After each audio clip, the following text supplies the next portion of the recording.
सभी को नमस्ते। आज आपके साथ शेयर करने जा रही हूँ एक ऐसी घटना जिसका मेरी आध्यात्मिक यात्रा के ऊपर बेहद बेहद खूबसूरत असर पड़ा।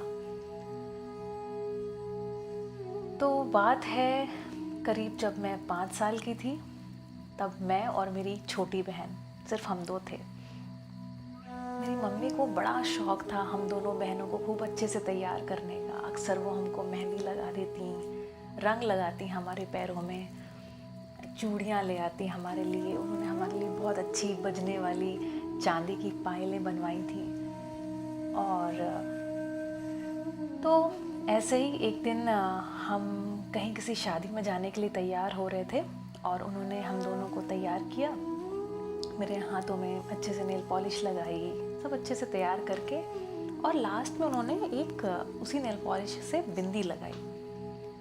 और उस दिन की बाद की वो जो नेल पॉलिश थी मुझे बहुत खुजली करने लगी और मैंने उसे पोंछ दिया।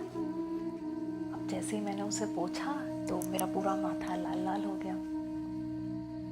मम्मी ने जैसे ही देखा तो उन्होंने सोचा कि चलो अभी इसे धुलाते हैं। तो हम धोने की कोशिश करने लग गए और उसको जैसे धुलाया जाए तो वो माथा और रगड़ की वजह से लाल लाल होने लग गया। बड़ा फ्रस्ट्रेट हो गई वो, और उन्होंने उसी खीज में एक छापड़ लगा दिया मुझे। खैर, उसके बाद क्या हुआ कि मेरे अंदर ये प्रश्न जाल जैसा बनने लग गया कि हम ये जो करते हैं, जो भी चीज़ें कर रहे हैं, जो भी हम आभूषण पहनते हैं, तैयार होते हैं, क्यों ऐसा करते हैं। और ये सवालों का सिलसिला सीधे जा कर के मम्मी के ऊपर निकाला जाता। तो जैसे ही वो बिंदी लगाती, सिंदूर लगाती, कुछ भी वो करती, तो मैं उनसे प्रश्न पूछना शुरू कर देती। और ये प्रश्नों का सिलसिला बहुत लंबा चला, मुझे लगता है कई महीनों चला होगा। कई बार वो उत्तर देती, कई बार ना देती, कई बार अवॉइड करती, कई बार चुप कराने की कोशिश करती, कहती कि चलो अच्छा बस समय हो गया, बैठ के पढ़ाई करो। या फिर कभी सार्केज़म से कहती कि हाँ भाई तुम तो मेरी माँ पैदा हुई हो, या इस तरीके की सब बातें चलती रहती। एक दिन की बात है कि हमारे यहाँ एक पूजा हो रही थी। ये कुछ ऐसे त्यौहार होते हैं जो सभी के घरों में नहीं होते, कुछ ही लोग उन त्योहारों को करते हैं। तो उसी प्रकार की एक पूजा थी, और तो उसमें कुछ खास प्रकार के प्रसाद, कुछ खास प्रकार की क्रियाविधि वगैरह चल रही थी। तो फिर से वही प्रश्नों का सिलसिला चालू हुआ। अब मेरी मम्मी ने इस बार लेकिन कोई प्रतिक्रिया नहीं दी, कुछ भी उन्होंने इस तरीके का जवाब नहीं दिया, बल्कि वो बोली बड़े प्यार से, वो 2 मिनट के लिए रुक गई और बोली, देखो बेटा, ये जो आपके प्रश्न हैं, ये सारे प्रश्न तो सही हैं, है ना, और इन प्रश्नों के उत्तर मुझे नहीं पता है। जब हम आपकी उम्र के थे तब मेरे मन में ये प्रश्न ही नहीं आए, और हम अपनी अम्मा से बहुत क्लोज भी नहीं थे और थोड़ा डरते भी थे। तो हमने फॉलो किया, हमने उनसे पूछा नहीं कि ऐसा कर रही तो क्यों कर रही।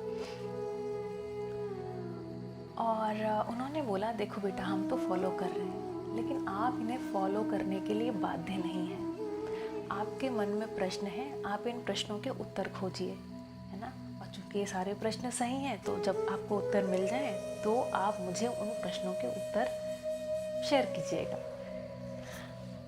इस बात का मेरे मन पर बड़ा गहरा प्रभाव पड़ा, और मुझे एक्चुअली में ऐसा लगा कि हाँ, मुझे इन प्रश्नों के उत्तर खोजने हैं। मुझे एक मिशन जैसा मिल गया।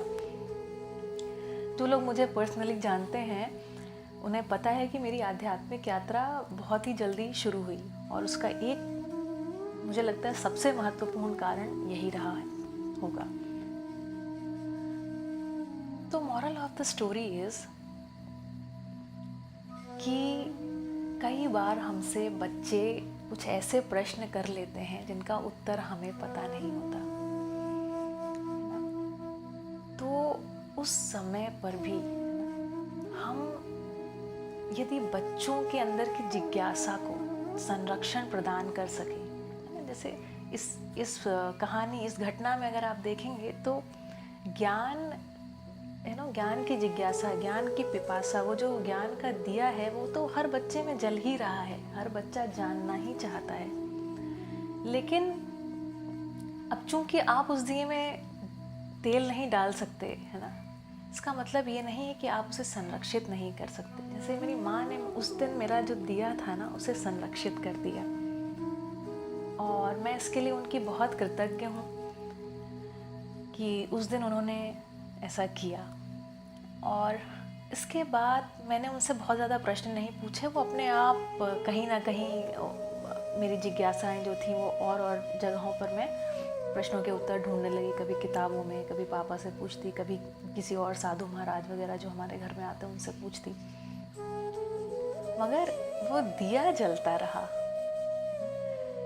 सो आई थिंक यहाँ पर मैं आप सभी से ये कहना चाहती हूँ कि